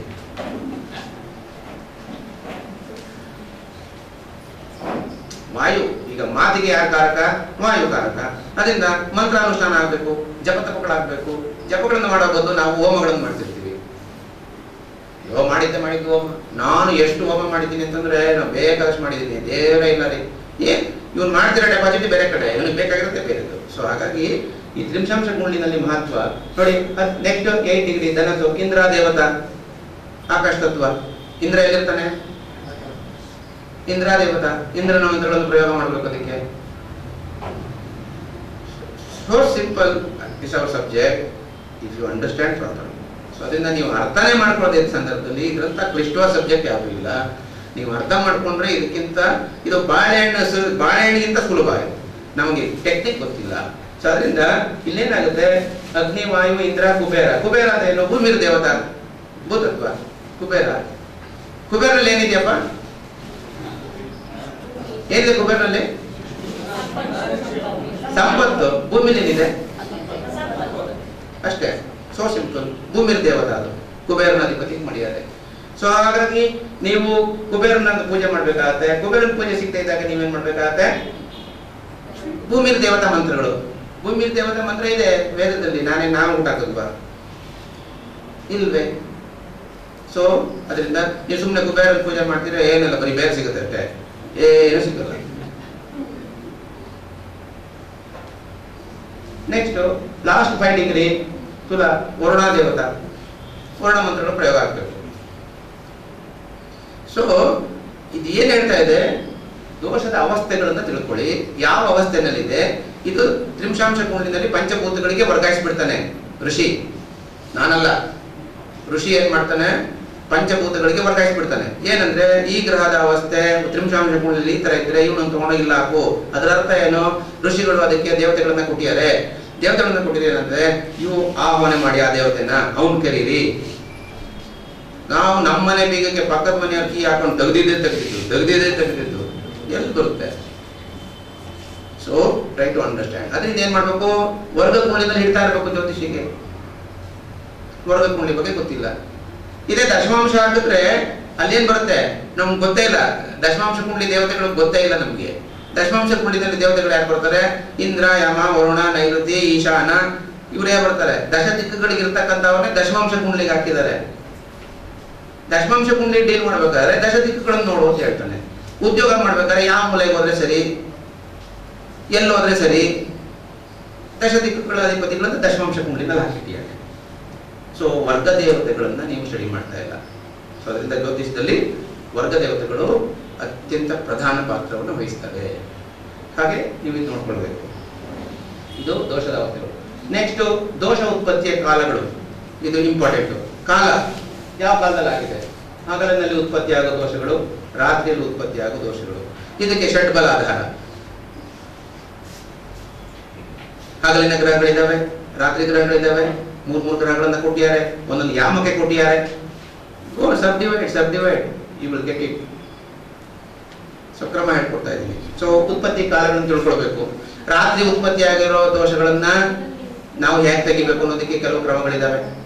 ರಾತ್ರಿ ಹೊತ್ತು ಮಾಡ್ತಕ್ಕಂಥ ಹೋಮಗಳಿದ್ದಾವೆ, ಹಗಲು ಮಾಡ್ತಕ್ಕಂಥ ಹೋಮಗಳಿದ್ದಾವೆ, ಮಧ್ಯಾಹ್ನ ಮಾಡ್ತಕ್ಕಂಥ ಹೋಮಗಳಿದ್ದಾವೆ, ಮುಸ್ಸಂಜೆನಲ್ಲಿ ಮಾಡ್ತಕ್ಕಂಥ ಹೋಮಗಳಿದ್ದಾವೆ, ಬ್ರಾಹ್ಮಿ ಮುಹೂರ್ತದಲ್ಲಿ ಮಾಡ್ತಕ್ಕಂಥ ಹೋಮಗಳನ್ನು ಕೊಟ್ಟಿದ್ದಾರೆ. ನಾವು ಬ್ರಾಹ್ಮಿ ಮುಹೂರ್ತದಲ್ಲಿ ಮಾಡೋದನ್ನ ತಂದು ಮಧ್ಯಾಹ್ನ ಮಾಡೋದನ್ನ ತಗೊಂಡೋಗಿ ಮಧ್ಯರಾತ್ರಿಯಲ್ಲಿ ಮಾಡೋದು, ಮಧ್ಯರಾತ್ರಿಯಲ್ಲಿ ಮಾಡೋದನ್ನ ಬ್ರಾಹ್ಮಿ ಮುಹೂರ್ತದಲ್ಲಿ ಮಾಡೋದು. ಸೊ ಕಾಲಗಳ ವ್ಯತ್ಯಾಸ ಗೊತ್ತಿಲ್ಲ. ಸೊ ಅದರಿಂದ ಏನಾಗುತ್ತೆ, ಗ್ರಹ ಸೂಚಿತ ಕಾಲಗಳನ್ನ ತಿಳ್ಕೊಳ್ಬೇಕು. ಈ ಗ್ರಹ ಈ ಕಾಲವನ್ನ ಪ್ರತಿನಿಧಿಸೋದ್ರಿಂದ ಈ ಗ್ರಹದ ದೋಷವನ್ನ ಇಂಥ ಕಾಲದಲ್ಲೇ ತೆಗಿಬೇಕು, ಅದು ಸಿದ್ಧಾಂತ. ಸೊ ಆ ರೀತಿ ಮಾಡ್ಕೊಳ್ಳಿ. ದೋಷೋತ್ಪತ್ತಿಯ ಸ್ಥಾನಗಳು. ನೆಕ್ಸ್ಟ್ ಸ್ಥಾನಗಳಲ್ಲಿ ಏನಾಗುತ್ತೆ, ಶರೀರದಲ್ಲಿ ಉತ್ಪತ್ತಿ ಆಗ್ಬೋದು, ಶರೀರದಲ್ಲಿ ಪಂಚಕೋಶಗಳಲ್ಲಿ ಉತ್ಪತ್ತಿ ಇರ್ಬೋದು. ಅದಕ್ಕೆ ರಾಶಿ ಭಾವ ಗ್ರಹ ವರ್ಗಗುಣಿಗಳ ಪಾತ್ರ ನೋಡ್ಕೋಬೇಕು. ವಾಸ್ತು ಮತ್ತೆ ಆಚಾರ ವಿಚಾರ. ಆಚಾರ ವಿಚಾರದಿಂದಲೂ ದೋಷ ಬರುತ್ತೆ. ಆಚಾರ ವಿಚಾರ ಏನಾಗುತ್ತೆ, ಆಚಾರಗಳಲ್ಲಿ ಏನಾಗುತ್ತೆ, ನಾನು ಬೆಳಗ್ಗೆ ಎದ್ದು ಪ್ರತಿನಿತ್ಯ ಇಷ್ಟು ಗಂಟೆಗೆ ಒಂದು ದೈವದ ಪೂಜೆ ಮಾಡಬೇಕು, ಒಂದು ಅನುಷ್ಠಾನ ಮಾಡಬೇಕು, ಇದು ಆಚಾರ. ನಾನು ಮಾಡಲ್ಲ, ದೋಷ ಬರುತ್ತೆ. ಆಚಾರದಲ್ಲಿ ನಿಮಗೆ ನಿಷಿದ್ಧ ಮತ್ತೆ ಬೇಕಾಗಿರತಕ್ಕಂಥ ಅವಶ್ಯ ಎರಡು ಭಾಗ ಇದೆ. ಬೇಕಾದ ಕರ್ಮಗಳಿದ್ದಾವೆ, ಮಾಡಲೇಬೇಕಾದ ಆಚಾರ, ಮಾಡಬಾರದ ಆಚಾರಗಳು. ನಿಷಿದ್ಧ ಏನು, ಅದು ಹೇಳ್ಬೇಕಾಗಿಲ್ಲ, ಅದು ಪುಸ್ತಕದಲ್ಲಿದೆ, ಓದಿ. ನಿಷಿದ್ಧಗಳಿದೆ, ಅದನ್ನ ಮಾಡಬಾರ್ದು. ನಾವು ಸೂರ್ಯೋದಯಕ್ಕೆ ಮುಂಚೆ ಹೇಳಲ್ಲ, ಗಾಯತ್ರಿ ಅನುಷ್ಠಾನ ಮಾಡಲ್ಲ. ಸೊ ಒಂದು ಸೂರ್ಯೋದಯ ಕಾಲದಲ್ಲಿ ಮಲಗಿದ ಒಂದು ದೋಷ ಬಂತು, ಎದ್ದ ತಕ್ಷಣ ಗಾಯತ್ರಿ ಅನುಷ್ಠಾನ ಮಾಡಿದ್ರೆ ಎರಡು ದೋಷ ಬಂತು. ಸೊ ಒಂದು ಪ್ರಾಬ್ಲಮ್ ಅಲ್ಲಿ ಎರಡು ದೋಷ ಬಂತು. ಸೊ ಈ ತರ ನಾವು ವರ್ಷಾನುಗಟ್ಟಲೆ ಮಾಡ್ತೀವಿ. ನಾವು ಲಗ್ನದಲ್ಲೂ ಗುರು ಇಟ್ಬಿಟ್ಟು ಮುಹೂರ್ತ ಇಟ್ಬಿಡ್ತೀವಿ. So your problem is solve ಅಲ್ವಾ.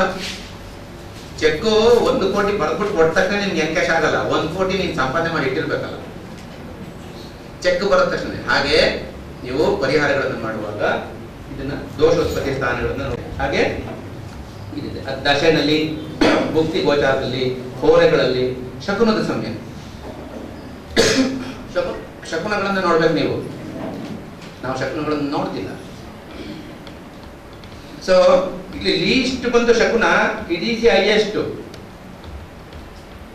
ನಿಮ್ಗೆ ದಶೆನಲ್ಲಿ ಭುಕ್ತಿ ಗೋಚಾರ ಹೋರೆಗಳಲ್ಲಿ ಆಗೋದನ್ನ ಶಕುನ ಹೇಳ್ಬಿಡುತ್ತೆ, ನಿಮ್ಗೆ ಹಿಂಗೆ ಆಗುತ್ತೆ ಅಂತ. ಅದು ಶಕುನದ ಮಹತ್ವ. ತಿರ್ಗಾ ಶಕುನದಲ್ಲಿ ಬಂದಾಗ ಏನಾಗುತ್ತೆ, ಆಂತರಿಕ ಶಕುನ, ಬಾಹ್ಯ ಶಕುನ. ಆಂತರಿಕ ಶಕುನ ನಿಮ್ಮಲ್ಲೇ ಎಡಗಣ್ಣು ನೋಡ್ಕೊಳ್ಳೋದು, ಬಲಗಾಲ್ ಕೆರೆಯೋದು, ಸೀನ್ಗಳು ಬರೋದು, ಇದು ಆಂತರಿಕ ಶಕುನಗಳು. ಬಾಹ್ಯ ಶಕುನ ಹೊರಗಡೆ ಹೋಗ್ತಿದಂಗೆ ಬೆಂಕಿ ಬೀಳೋದು, ಅವಾಚ್ಯ ಸಂವೇದಗಳಿಂದ ಮಾತಾಡೋದನ್ನು ಕೇಳಿಸ್ತಾ ಇರೋದು, ಅಥವಾ ನೀವು ಹೋಗ್ತಿದಂಗೆ ಮರ ಬಿದ್ದೋಗೋದು, ಇದು ಬಾಹ್ಯ ಶಕುನಗಳು. ಆಂತರಿಕ ಶಕುನಗಳು ಇದನ್ನೆಲ್ಲ ಅನಲೈಸ್ ಮಾಡ್ಬೇಕು ನಾವು. ಸೊ ಬಾಹ್ಯ ಶಕುನಗಳಲ್ಲಿ ಪಂಚಭೂತಗಳ ನಿಸರ್ಗದ ಮೇಲೆ ಅವಲಂಬಿತವಾಗಿರುತ್ತೆ. ಆಂತರಿಕ ಶಕುನಗಳು ನಮ್ಮ ಮೇಲೆ ನಿರ್ಧಾರ ಆಗಿರುತ್ತೆ. ಅದರಿಂದ ಅದನ್ನ ಶಕುನದ ಸಮಯಗಳನ್ನು ನೋಡ್ಕೋಬೇಕು, ಯಾವ ಸಮಯದಲ್ಲಿ ಆಗುತ್ತೆ ಅಂತ. ಅದಕ್ಕೆ ಪಂಚಾಂಗ ಸೂಚಿತ ಕಾಲಗಳನ್ನ ಅಭ್ಯಾಸ ಮಾಡಬೇಕು. ಕಾಲ ಪುರುಷನನ್ನ ನೋಡ್ಕೊಂಡು ಮಾಡಬೇಕು, ಯಾವ ಇದರಲ್ಲಿದೆ ಅಂತ. ನಕ್ಷತ್ರ ಪುರುಷ ಅಂತ ಇದ್ದಾನೆ, ಹಾಗೆ ಗ್ರಹ ಪುರುಷ ಅಂತ ಇದೆ. ಸೊ ಇದನ್ನ ಆಧಾರ ಮಾಡಿಕೊಂಡು ಯಾವ ಸಂದರ್ಭದಲ್ಲಿ ಯಾವ ಸಮಯದಲ್ಲಿ ಇದನ್ನ ಮಾಡಬೇಕು ಅನ್ನೋದನ್ನು ಸಹಿತ ಇದೆ. ಇದು ಕೊನೆಯಲ್ಲಿ ಬರುತ್ತೆ, ಕೊನೆ ಚಾಪ್ಟರ್ ಆಗಿರೋದ್ರಿಂದ ನಿಮ್ಗೆ ಪರಿಹಾರ ಕಾಲಗಳು ಕೊನೆಯಲ್ಲಿ ಬರುತ್ತೆ. ನೆಕ್ಸ್ಟ್ ಇದಕ್ಕೆ ನಿಮಗೆ ಬೇಕಾಗಿರೋದು ಇದು ಚಾಲೆಂಜಿಂಗ್ ಚಾಪ್ಟರ್ ಅಸ್ಟ್ರಾಲಜರ್ಗೆ. ಇದಿಷ್ಟು ಪೀಠಿಕೆ ಆಯಿತು, ಇಷ್ಟು ತರ ಇದೆ 9 ಚಾಪ್ಟರ್ ಅಲ್ಲಿ. 10ನೇದು ದೋಷ ಪತ್ತೆಗೆ ಸಾಧನಗಳು ಋಷಿಗಳು ಕೊಟ್ಟಿದ್ದಾರೆ. ಎಂತ ಬ್ಯೂಟಿಫುಲ್ ಸಾಧನಗಳು ಕೊಟ್ಟಿದ್ದಾರೆ ನೋಡಿ. ಕ್ಯಾರಿ ಮಾಡೋದಕ್ಕೆ you need not required even a small cover, you can carry with the mind. So ನೋಡಿ ಸಾಧನಗಳು ಎಷ್ಟು ಬ್ಯೂಟಿಫುಲ್ ಆಗಿ ಕೊಟ್ಟಿದ್ದಾರೆ. ದ್ವಾದಶ ರಾಶಿಗಳಿಂದ ನೋಡ್ಬೋದು, ನವಗ್ರಹಗಳಿಂದ ನೋಡ್ಬೋದು, ವರ್ಗದ ಆಧಾರದಲ್ಲಿ, ಷಡ್ಬಲಗಳ ಆಧಾರದಲ್ಲಿ, ವರ್ಗ ಕುಂಡಲಿಗಳ ಆಧಾರದಲ್ಲಿ, ಶಕುನಗಳ ಆಧಾರದಲ್ಲಿ, ವಂಶವಾಹಿನಿ ಜಾತಕಗಳನ್ನ ಅನಲೈಸ್ ಮಾಡೋದ್ರ ಮುಖಾಂತರ ನೋಡಿ. ಇದೆಲ್ಲ ಸಾಧನಗಳು, ಇದೆಲ್ಲ ನೋಡ್ಕೊಂಡ್ಬರ್ಬೇಕು. ಇಷ್ಟು ಎಲ್ಲ ಇದೆ. ವಾಸ್ತುಗಳ ಮುಖಾಂತರ, ಸಾಮುದ್ರಿಕ ಶಾಸ್ತ್ರದ ಮುಖಾಂತರ, ಉಪಗ್ರಹಗಳ ಮುಖಾಂತರ, ಇಷ್ಟೆಲ್ಲ ಸಾಧನಗಳು, ಇವೆಲ್ಲ ಟೂಲ್ಸ್ ಇದೆ. ಯಾವ್ಯಾವ ಟೂಲ್ಸ್ ಅನ್ನ ಯಾವ್ಯಾವ ಯೂಸ್ ಮಾಡಬೇಕು ಅನ್ನೋದನ್ನ ಜ್ಯೋತಿಷಿ ತಿಳ್ಕೊಂಡಿರ್ಬೇಕು. ಇಷ್ಟು ಟೂಲ್ಸ್ ಗಳನ್ನ ಇಟ್ಕೊಂಡಿರ್ತಾನೆ. ಸೊ ಹಾಗೆ ಇದರಲ್ಲಿ ಏನಪ್ಪಾ ಅಂತಂದ್ರೆ ಇದು ಕಂಟೆಂಟ್ಸ್ ಅನ್ನ ಓದಿ ನಿಮ್ಗೆ ತಿಳಿಸ್ಕೊಡ್ತಾ ಇದ್ದೀನಿ ಅಷ್ಟೇ. ಇದರಲ್ಲಿ ಒಂದೊಂದೇ ಚಾಪ್ಟರ್ನ ತಗೊಂಡು ಆ ಚಾಪ್ಟರ್ಗೆ ಸಂಬಂಧಪಟ್ಟಂತ ಜಾತಕಗಳನ್ನ ಹಾಕಿ ನಿಮಗೆ ಮುಂದಿನ ಒಂದು ತಿಂಗಳಿಂದ ಏನ್ ನಡೀತದೆ ಅದರಲ್ಲಿ ನೋಡ್ಕೊಳ್ತೀವಿ. ಅದಕ್ಕೆ ನಾವು ಮಾಡಿದ್ದೇನಪ್ಪ ಅಂತಂದ್ರೆ ಇದು ಸುಮ್ಮನೆ ಪರಿಹಾರ ಮಾರ್ಗಗಳು ಎಲ್ರಿಗೂ ಗೊತ್ತು ಪರಿಹಾರಗಳು. ಇವತ್ತು ನಾನು ಹಾಕಿದ್ದೆ, ನಾನು ಹರಳುಗಳು ಹಾಕಿದ್ದೆ, 2-3 ಉಂಗುರಗಳೆಲ್ಲ ಹಾಕ್ತಾ ಇದ್ದೆ. ಒಂದ್ಸತಿ ಐಡಿಯಾ ಬಂತು, ಹರಳು ಯಾಕೆ ಹಾಕ್ಬೇಕು ಹರಳುಗಳನ್ನ ಯಾಕೆ ಧರಿಸ್ಬೇಕು?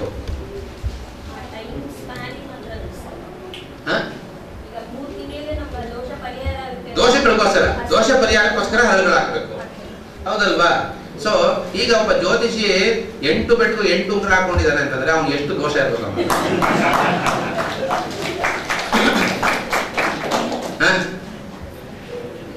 ಹೌದಲ್ವಾ? ಜ್ಯೋತಿಷಿ ದೋಷ ಸೂಚಿಸಬೇಕಾಗಿರೋನೆ ದೋಷ ಪೂರಿತನಾಗಿ ಕೂತಾಗ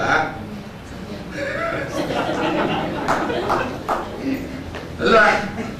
ನನಗೂ ಇದು ನೋಡಿ ಅನುಷ್ಠಾನದಲ್ಲಿ ಹೊಳಿತು. ನಾನು ಪೂಜೆ ಮಾಡೋ ದೇವತೆ, ನಾನು ಒಂದ್ಸತಿ ಹಿಂಗೆ ಮಾನವ ಸಹಜ ಗುಣ, ಅದು ತಪ್ಪು ಮಾಡಿಲ್ಲ ನಾನು ಹೇಳುದಿಲ್ಲ. Everybody on this earth will commit a mistake. ನಾನು ಉಂಗುರ ಹಾಕಿದ್ದವನೇ, ಎಲ್ಲ ಬೆಟ್ಟಗೂ ಹಾಕಿದ್ದವನೇ ನಾನೂನು, ನಾನೇನಿಲ್ಲ, I am not exception for it. ಆದ್ರೆ ಅನುಷ್ಠಾನ ಸಮಯದಲ್ಲಿ ಅನುಷ್ಠಾನ ದೇವತೆ ಏನ್ ಮಾಡ್ತು, ತಲೆ ಮೇಲೆ ಬಡ್ದಂಗ ಆಯ್ತು ನನಗೆ. ಕೂಬೆ ನಾನಿದ್ದೀನಿ, ನಿನಗೆ ಹಾಕ್ಬೇಕು ಇವೆಲ್ಲ. ರಿಯಲ್ ನಡೆದಿದ್ದು ಹೇಳ್ತಾ ಇದ್ದೀನಿ, ನಾನು ಬೂಸ್ಟ್ ಮಾಡ್ಕೊಳಕ್ಕೆ ದ ಸೇಮ್ ಡೇ ಬದಲಿದೆ ಬೇಡ. When I am here why you are wearing all these things ಅನ್ನಂಗಾಯ್ತು. ಸೊ ದೋಷ ಹೇಳಬೇಕಾಗಿರೋವನೇ ದೋಷಪೂರಿತನಾಗಿ ಹಲವಾರು ಉಂಗುರಗಳನ್ನ, ಇಲ್ಲ ಒಂದು ಹಲವಾರು ಉಂಗುರ ಹಾಕೊಂಡಿರೋದು ಒಂದು ಕಮರ್ಷಿಯಲ್ ಪರ್ಪಸ್ ಹಾಕೊಂಡಿರ್ಬೋದು, ಟು ಪ್ರಮೋಟ್ ದಿ ಬಿಸ್ನೆಸ್, ಅಥವಾ ದಿ ದೋಷ. ಸೊ ಇವೆಲ್ಲ ಏನಪ್ಪಾ ದೋಷ ಪರಿಹಾರ ಮಾರ್ಗದಲ್ಲಿ ಮಣಿ ಮಂತ್ರ ಇವೆಲ್ಲ ಏನಪ್ಪಾ ಅಂತಂದ್ರೆ ದೋಷ ರಿಮೂವ್ಗೆ ಸಾಧನಗಳು ಅಲ್ವಾ?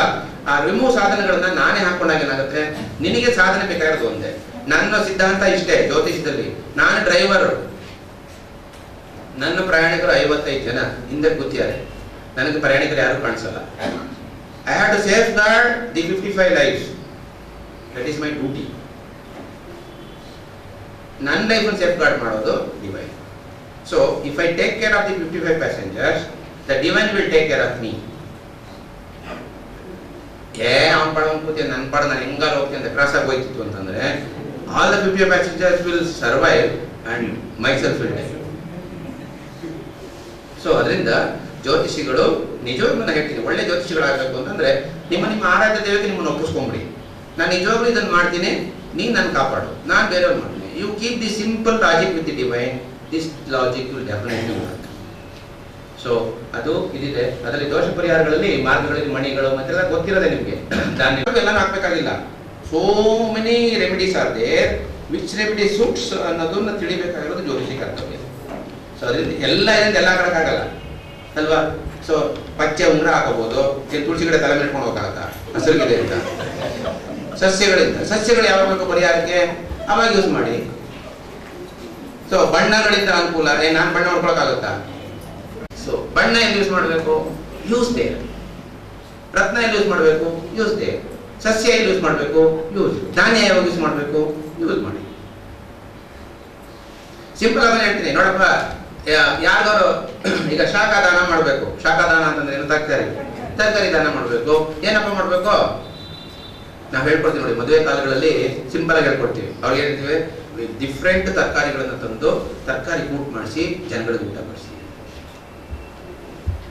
ಸೂರ್ಯ ದೋಷ ಪರಿಹಾರ ಆಗ್ಬೇಕು ಮುಹೂರ್ತ ಕಾಲಗಳಲ್ಲಿ ಏನ್ ಮಾಡ್ಬೇಕು? ಪಾಯಸ ಅಂತೂ ಮಾಡಿಸ್ತೀರ ತಾನೆ? ಸೊ ಗೋಧಿ ಪಾಯಸ, ಅಷ್ಟು ಜನ ಗೋಧಿ ತಿಂತಾರೆ. ದೋಷ ಪರಿಹಾರ simple, with no cost. So ಏನ್ ಮಾಡ್ಬೇಕು?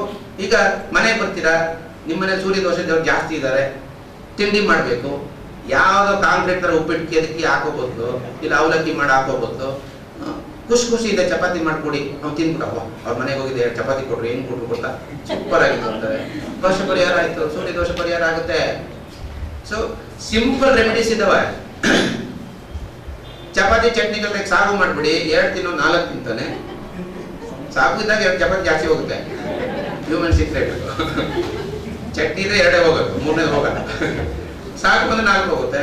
So please them, please the man, please the animal. ನೀರಲ್ಲಿ ಮಲಮೂತ್ರ ವಿಸರ್ಜನೆ ಮಾಡಬೇಡಿ. ರೆಮಿಡೀಸ್. ಸೊ ಅದಕ್ಕೆ ರೆಮಿಡೀಸ್ ಸೋಮವಾರ ಇದೆ, ಅದನ್ನೆಲ್ಲ ಹೇಳಕ್ಕಾಗಲ್ಲ. ಸಂಗೀತ ಮತ್ತು ನೃತ್ಯ ತೋರಿಸಿದೀವಿ, ಇದೆಲ್ಲ ಇದೆ, ಎಲ್ಲನೂ ಮಾಡೋಕ್ಕಾಗಲ್ಲ. ಶಾಪ ವಿಮೋಚನೆಗಳು, ಯೋಗ, ಪ್ರಾಣಾಯಾಮ, ರಾಮಾಯಣ, ಮಹಾಭಾರತ, ಉಪನಿಷತ್ತುಗಳು ಇವೆಲ್ಲ ಅದನ್ನೇ ಹೇಳೋದು. ಪುರಾಣಗಳಿದೆ, ಪುರಾಣಗಳಲ್ಲಿ ನಿಮಗೆ ಸಿಗುತ್ತೆ ಸೀಕ್ರೆಟ್ಸ್. ದೇವತೆಗಳನ್ನ ಹೇಳೋದು, ಯಾವ ದೇವತೆಗಳು ಅಂತ ಎಲ್ಲ ಹೇಳುತ್ತೆ. ಆ ಪುರಾಣ ಹೇಳ್ತಾ ಕೂತ್ಕೊಂಡ್ರೆ ಅದೇ ದೊಡ್ಡದಾಗುತ್ತೆ. ನಾನು ಟ್ಯಾಪ್ ಮಾಡಬಲ್ಲೆ, ನನ್ನ ಸಾಮರ್ಥ್ಯನೇ ಅಷ್ಟು. ನಾನು ಟ್ಯಾಪ್ ಮಾಡಿ ದಾರಿ ತೋರಿಸಬಲ್ಲೆ. ನನ್ನ ಇಂಟೆನ್ಷನ್ ಅದು. ನಾನು ಎಲ್ಲನೂ ಕೊಡ್ತೀನಿ ಅಂತ ಹೇಳೋದಿಲ್ಲ. I am not so great, subject is great, I am not great. So ಅದರಿಂದ ಟ್ಯಾಪ್ ಮಾಡಿ ಕೊಡಬಲ್ಲೆ, ದಾರಿ ತೋರಿಸಬಲ್ಲೆ. ನೀವು ಹೋಗ್ತೀರಾ ಹೋಗಿ. ನಾನು ಕಂಡು ಹಿಡ್ಕೊಂಡಿದ್ದೀನಿ ನನ್ನ ಮೂಸೆಯಿಂದ, ಅದನ್ನ ಮತ್ತೊಮ್ಮೆ ಹೇಳ್ತೀನಿ. ನನ್ನ ಅನುಭವದ ಮೂಸೆಯಿಂದ ನನಗೆ ಇದು ಕ್ಲಿಕ್ ಆಗಿದೆ. ನೀವು ಅನುಭವದಿಂದ ಅನುಭವಿಸಿದ್ರೆ ನಿಮ್ಗೂ ಕ್ಲಿಕ್ ಆಗುತ್ತೆ, ಇಲ್ಲಾಂದ್ರೆ ಅದಾಗೋದಿಲ್ಲ, ಇಲ್ಲಾಂದ್ರೆ ಉಡಾಕ ಗೊತ್ತಾಗುತ್ತೆ. ಸೊ ಅದರಿಂದ you please go through the book, study horoscope. ನಿಮ್ಮಲ್ಲಿ ಯಾವುದು ಪ್ರಿಜುಡಿಸ್ ಆಗಬೇಡಿ, ಯಾವ ಗ್ರಹದ ಬಗ್ಗೆ ಪ್ರಿಜುಡಿಸ್ ಬೇಡ. ಗುರು ತುಂಬಾ ಒಳ್ಳೆಯವನು ಅನ್ನೋದು ಬೇಡ, ರಾಹು ತುಂಬಾ ಕೆಟ್ಟವನು ಅನ್ನೋದು ಬೇಡ. Don't keep any prejudice, just simply analyse the steps. ನೇನು ಕೊಟ್ಟಿರೋದು ದೋಷ ಬಂದು ಕೂತ್ಕೊಳ್ಳುತ್ತೆ ನಿಮಗೆ, ಅಲ್ಲಿ ಗೊತ್ತಾಗುತ್ತೆ ಸತ್ವ ತಮರೋಚನ, ರಾಜಸಿಕ ದೋಷನ, ತಾಮಸಿಕ ದೋಷನ, ಯಾವುದು ಗೊತ್ತಾಗುತ್ತೆ, ಏನ್ ಮಾಡ್ಬೇಕು ಅಂತ ನಿಮಗೆ ಅದೇ ಡಿವೈನ್ ಫಿಕ್ಸನ್. ಸೊ ಹಾಗೆ ಇದೆಲ್ಲ ಪುರಾಣಗಳೆಲ್ಲ ಇದೆ, ಸಮಯ ಸಂದರ್ಭ ಬಂದಾಗ ಹೇಳ್ತಾ ಹೋಗ್ತೀನಿ. ಇಲ್ಲಾಂದ್ರೆ try to read it carefully ಅಂತ ಹೇಳಿ ಈ 101ನೇ ಕಾರ್ಯಾಗಾರದಲ್ಲಿ ಇಷ್ಟೊತ್ತು ಸ್ಥಿತಪ್ರಜ್ಞೆಯಿಂದ ಯಾವುದೇ ರೀತಿಯಾದ ತೊಂದರೆ ನನಗೆ ಮಾತು ಕೇಳಿದ್ದೀರಾ. ಸೊ ನಿಮ್ಗೆಲ್ಲರಿಗೂ ಅನೇಕ ಧನ್ಯವಾದಗಳನ್ನ ಅರ್ಪಿಸಿ, ದಯವಿಟ್ಟು ನಾನು ಕಳಿಸೋದೇ SMS ಎಲ್ಲರಿಗೂ. SMS ಗೆ ಹೋಗ್ಬಿಟ್ಟು ನೀವು ದಯವಿಟ್ಟು ಬನ್ನಿ, ಇಲ್ಲ 25ನೇ ತಾರೀಕು ದಯವಿಟ್ಟು ಬನ್ನಿ, ನಿಮ್ಮ ಫ್ರೆಂಡ್ಸ್ಗಳಿಗೆ ಹೇಳಿ. ಹಾಗೆ ಮೇ ನಮ್ದು ಹೊಸ ಬ್ಯಾಚ್ ಸ್ಟಾರ್ಟ್ ಆಗ್ತಾ ಇದೆ. ಬೇಸಿಕ್ ಅಸ್ಟ್ರಾಲಜಿ ಮತ್ತೆ BA ಅಸ್ಟ್ರಾಲಜಿ ಮತ್ತೆ MA ಅಸ್ಟ್ರಾಲಜಿ ಎಲ್ಲ ಇದೆ. ರಿಸರ್ಚ್ ಮಾಡೋರಿಗೆ ಆದ್ಯತೆ ಇದೆ, ರಿಸರ್ಚ್ ಮಾಡೋದಕ್ಕೆ ಯಾರೇ ಇದ್ರು ಸಹಿತ ಬಂದಿದೆ, ಎಲ್ಲ ವ್ಯವಸ್ಥಿತವಾಗಿ ನಡೆಯುತ್ತೆ. ರಿಸರ್ಚ್ ಯಾರು ಬರ್ತಾರೆ ಅವ್ರಿಗೆಲ್ಲ ವರ್ಕ್ಶಾಪ್ ಇದೆ ಕಂಪಲ್ಸರಿ. 2 years ಅಲ್ಲಿ ಇಡೀ ಕರ್ನಾಟಕ ಓಡಿಸ್ತೀವಿ ನಾವು. 7 ಕಡೆ ಹೋಗಿ ನಿಮ್ಮ ಸಬ್ಜೆಕ್ಟ್ನ ಪ್ರೆಸೆಂಟ್ ಮಾಡಿ ಬರಬೇಕು, ಆರ್ಟಿಕಲ್ನ ಬರೀಬೇಕು, ಇದೆಲ್ಲ ಇರುತ್ತೆ. ಸೊ ರಿಸರ್ಚ್ ಸ್ಟೂಡೆಂಟ್ಸ್ಗಳಿಗೆ ಆ ಕೆಲಸ ಇರುತ್ತೆ. MA ಮಾಡೋರು ಇರ್ಬೋದು, ಯಾವುದೇ ಸಂಸ್ಥೆಯಲ್ಲಿ 4 ವರ್ಷ ಓದಿದ್ರೆ ಆ ಸಂಸ್ಥೆಯ ಅಧ್ಯಕ್ಷರು ಅಥವಾ ಕಾರ್ಯದರ್ಶಿಗಳಿಂದ ಪತ್ರ ತಗೊಂಡು ಇವರು ನಮ್ಮ ಸಂಸ್ಥೆಯಲ್ಲಿ ಓದಿದ್ದಾರೆ ನಮಗೆ ಗೊತ್ತು ಅಂತ ಹೇಳಿ ತಗೊಂಡು ಬಂತು ಅಂತಂದ್ರೆ ನಿಮಗೆ MAಗೆ ಅಡ್ಮಿಷನ್, ಡೈರೆಕ್ಟ್ ಅಡ್ಮಿಷನ್ ಇರುತ್ತೆ, BAಗೆ ಅಡ್ಮಿಷನ್ ಇರುತ್ತೆ. ಯಾರಿತ್ತು ಪ್ರಾಸ್ಪೆಕ್ಟ್ಸ್ ಹೊರಗಡೆ ಸಿಗುತ್ತೆ, ತಗೊಳ್ಳಿ. ವಿದ್ಯೆ ಕೊಟ್ಟವ್ರು ಯಾರು ಬೇಕಾದ್ರೂ ಬಂದು ಇಲ್ಲಿ ಹೇಳ್ಕೊಂಡು ಹೋಗ್ಬೋದು. ಸೊ ಅದರಿಂದ ಶಾಸ್ತ್ರವೇ ಪ್ರಧಾನ, ವ್ಯಕ್ತಿ ನಗಣ್ಯ. ಇದರಲ್ಲಿ ವ್ಯಕ್ತಿಗೆ ಯಾವುದೇ ರೀತಿಯಾದ ಇದಿಲ್ಲ. ಶಾಸ್ತ್ರದಿಂದ ವ್ಯಕ್ತಿಗೆ ಹಿರಿಮೆ ಹೊರತು ವ್ಯಕ್ತಿಯಿಂದ ಶಾಸ್ತ್ರಕ್ಕೆ ಅಂತ ಹಿರಿಮೆ ಇರುವುದಿಲ್ಲ. ಸೊ ಅದರಿಂದ ಇಷ್ಟೊತ್ತು ತಾಳ್ಮೆಯಿಂದ ನನ್ನ ಮಾತನ್ನು ಕೇಳಿದ್ದೀರಾ. ನಿಮ್ಮೆಲ್ಲರಿಗೂ ಅನಂತ ಧನ್ಯವಾದಗಳು. ಈಗ ವಂದನಾರ್ಪಣೆ ಮುಂಚೆ ನಾವು ವಂದನಾರ್ಪಣೆ ಆಯಿತು, ಎಲ್ಲರಿಗೂ ಧನ್ಯವಾದ ಹೇಳಿದ್ದೀವಿ. ಒಂದು ನಮ್ಮ ಶಾಂತಿ ಮಂತ್ರವನ್ನು ಹೇಳಿ ಇಂದಿನ ಕಾರ್ಯಕ್ರಮವನ್ನು ಮುಕ್ತಾಯ ಮಾಡೋಣ.